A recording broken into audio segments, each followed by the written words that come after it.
आणि मग नंतर गंधार यांच्याकडे जरा मार्केट आणि बाजाराची काय अवस्था ती आपण जरा पडताळून पाहूया, कारण शेअर मार्केटवर त्याचा असर झालेला आहे, प्रभाव झालेला आहे. शेअर मार्केटला सगळ्यात एक मोठी भीती होती की long term capital gain tax जो पूर्वीच्या काँग्रेस सरकारने तो म्हणजे त्यांनी सिक्युरिटीज ट्रान्झॅक्शन टॅक्स लावून एटीसीजी काढला होता, जो निर्मला सीतारामन यांनी किंवा म्हणजे मोदी सरकारने तो इंट्रोड्यूस केला. त्यांनी तो मागच्या वर्षी म्हणजे जुलै 2024च्या बजेटमध्ये 10% वरनं तो 12.5% वर नेला. तर 12.5% ही ऑड फिगर आहे. त्याच्यामुळे तो 12.5चा 15 किंवा 20 होणार ही मार्केटला भीती होती. पण आजच्या बजेटमध्ये त्यांनी त्याबद्दल काही वक्तव्य केलेलं नाही. याचा अर्थ तर स्टेटस को आहे. तर no bad news is a good news share मार्केटसाठी. तर अदरवाईज हे जर झालं असतं तर मार्केट एवढं खाली आलं असतं की मग सगळी गडबड झाली असती. तर ते झालेलं नाहीये. दुसरा मुद्दा जो मिडल क्लास आणि अप्पर मिडल क्लास, तुम्हाला आठवतंय आपण सकाळच्या सेशनमध्ये बोलत होतो की हा पूर्णपणे त्रासलेला आहे आणि मिडल क्लास आणि अप्पर मिडल क्लासचा जो काही त्यांच्या खिशाला बसणारी जी झळ आहे ती कुठेतरी मतदार पेटीतून मागच्या इलेक्शनमध्ये आली होती आणि या वर्गाने कुठेतरी भाजपपासून लांब जातोय हे त्यातून आपल्याला पाहायला मिळत होतं. त्याचा झटका त्यांना बसला होता आणि मला असं वाटतंय की ते जे काही सीट्स कमी झाले, आज तुम्ही विचार करा 400 सीट जर आल्या असत्या तर हे जे काही 12 लाखापर्यंत टॅक्स एक्झम्पशन दिलं ते झालं नसतं. तर मला असं वाटतं की हा लोकशाहीचा विजय चांगली गोष्ट आहे. तर साधारण 12 लाख रुपये जो कमवतोय त्याचा 80,000 रुपयाची बचत होणार आहे. 18 लाख रुपये कमवणाऱ्याची वार्षिक 70,000 ची बचत होणार आहे. तर एफएमसीजी शेअर्स आपण बघितलं हिंदुस्थान युनिलिव्हर, आयटीसी 4 ते 5% ची तेजी याच्यामध्ये पाहायला मिळतेय. तर नक्कीच या सेक्टरमध्ये आणखी तेजी पाहायला मिळेल. दुसरं आहे मारुती सुझुकीचा शेअर वाढलाय. तर कुठेतरी पॅसेंजर व्हेकल सेगमेंटमध्ये डिमांड वाढेल. जर लोकांचे पैसे वाचत असतील तर ती कार अपग्रेड करण्याकडे लोकांचा कल राहील. तर ऑटोमोबाईल आणि एफएमसीजी हे 2 सेक्टर्स तेजीमध्ये आहेत. येणाऱ्या काळात ते तेजीत राहतील.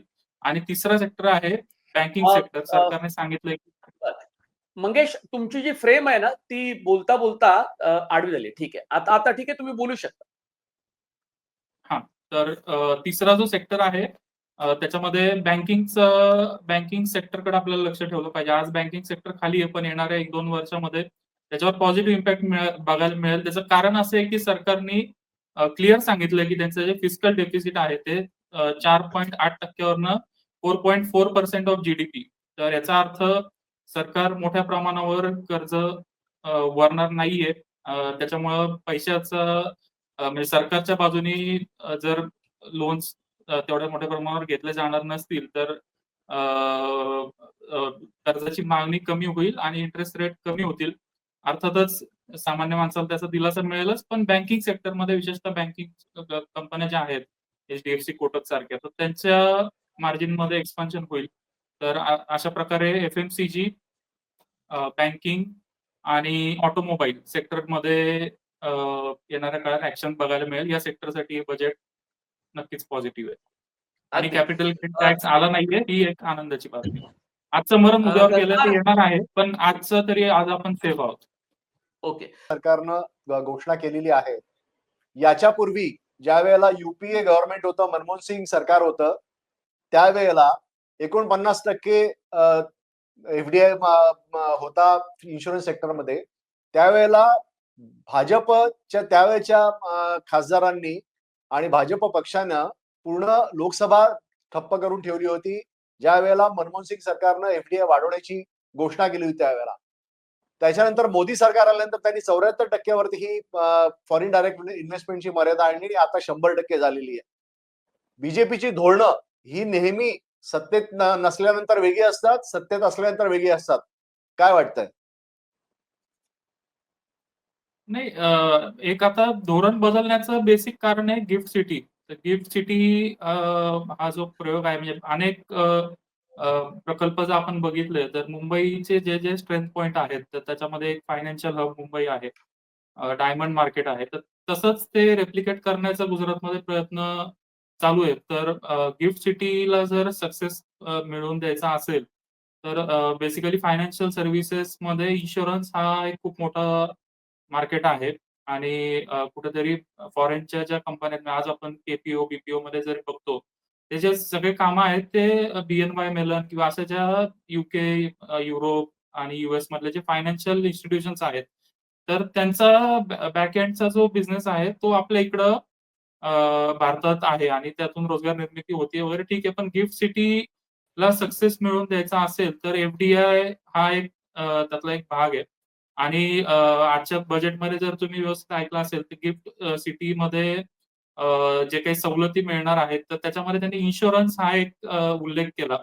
तर आणि 5 वर्षासाठी त्याचं एक्सटेन्शन म्हणजे 2030 पर्यंत सवलती त्यांनी जाहीर केल्यात.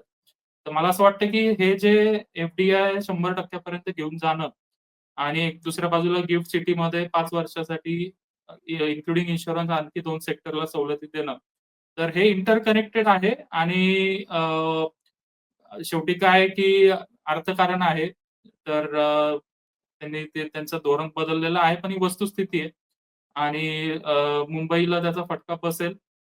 गिफ्ट सिटीमध्ये त्याचा फायदा होईल, तिकडच्या रिअल इस्टेटला होईल. हे धोरण त्यांनी बदललेलं आहे, पण आता what cannot be changed has to be accepted असा प्रकार आहे. मंगेश, मला सांगा की सुरुवातीला बजेट ज्यावेळेला मांडलं निर्मला सीतारामन यांनी, त्याच्यानंतर सेन्सेक्स मध्ये आपण बघतोय शेअर मार्केटने त्याच्या विपरीत कल दिला. सेन्सेक्स मोठ्या प्रमाणावरती डाऊन झाला होता. आता तो थोडासा वधारलेला आहे. बाजाराचं जे हे जे परिणाम होता याचं काय कारण असावं? एक म्हणजे मार्केट पर्स्पेक्टिव्हने आपण बघितलं तर बजेट चांगलं आहे. ज्यावेळेला भाषण चालू होतं त्यावेळेला निफ्टी जवळपास 150 पॉईंट वाढला होता. तर नंतर जे काही एक टेम्पररी फॉल आलाय तो म्हणजे बजेट रिलेटेड नाहीये. ट्रेडर्स जे म्हणजे मोठा मासा छोट्या मासाला कसा वेड्यात काढतो त्याचं ते आहे की मार्केट त्यांना समजा वर घेऊन जायचं असेल आणि म्हणजे बजेट चांगला आहे मार्केटसाठी हे सगळ्यांनाच कळलंय. ज्यावेळेला लहान ट्रेडर पोझिशन घेतात त्यांनी कुठेतरी खाली स्टॉप लॉस लावलेला असतो आणि मार्केट सोमवारपासून समजा वर जाणार असेल असं मला वाटतंय. तर शेवटी सगळीकडे तोच प्रकार आहे. तर हे जे मोठे ट्रेडर्स आहेत किंवा ज्यांना आपण ऑपरेटर म्हणतो, तर त्यांनी कुठेतरी म्हणजे असं हे मार्केटमध्ये नेहमी जे मार्केटमध्ये आहेत त्यांना माहिती आहे की कुठेतरी एक चुकीचा इम्प्रेशन देण्याचा प्रयत्न केला जातो की हे मार्केट खाली जाईल अशा प्रकारे म्हणजे लोकांना एक्झिट करायला लावतात आणि मग मार्केट वर घेऊन जातात. तर तो प्रकार दिसतोय. बजेटचा मार्केटवर काही निगेटिव्ह इम्पॅक्ट झाला असं नाहीये. एक्सेप्ट इन्शुरन्स सेक्टरमध्ये जर आपण बघितलं तर एसबीआय लाईफ, एचडीएफसी लाईफ आणि आयसीआयसीआय प्रुडेन्शियल या तिन्ही शेअर्समध्ये जो एफडीआयचा जो मुद्दा आहे 100% अप टू 100% एफडीआय ओपन झालेला आहे. तर त्याचा निगेटिव्ह इम्पॅक्ट त्या 3 शेअर्सवर झाला. अदरवाईज आपण जर बघितलं तर तो जो एक होता फॉल आला होता तो एक कुठेतरी रिटेल ट्रेडर्सला अडकवण्याचाच प्रकार होता. मार्केट मला वाटतं रिकव्हर होईल. आजच ग्रीनमध्ये पाहायला मिळेल. आता मी बघतोय निफ्टी ऑलमोस्ट फ्लॅट आहे. 24-25 पॉइंट फक्त मायनस आहे. आणि सोमवारपासून पॉझिटिव्ह इम्पॅक्ट बघायला मिळेल. अजून एक मुद्दा मला फक्त सांगायचा होता, की जे आपण म्हणतोय, की मिडल क्लास, अप्पर मिडल क्लासला दिलासा मिळालाय, तर मिळाला 100% मिळालाय.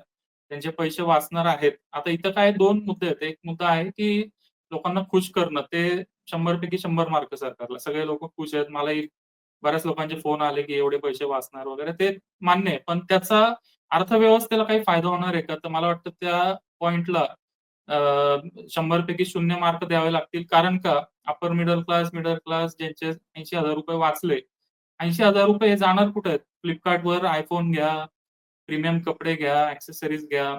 तर अशा प्रकारे याचा अर्थव्यवस्थेमध्ये काही फायदा होणार नाही. कारण हे जे ब्रँडेड विदेशी कंपन्या आहेत, मोस्टली तिथंच कन्झम्पशन वाढणार आहे. म्हणजे आपण कन्झम्पशन वाढणार म्हणतोय, पण त्याचा भारतातल्या उद्योगाला काही फायदा होईल का?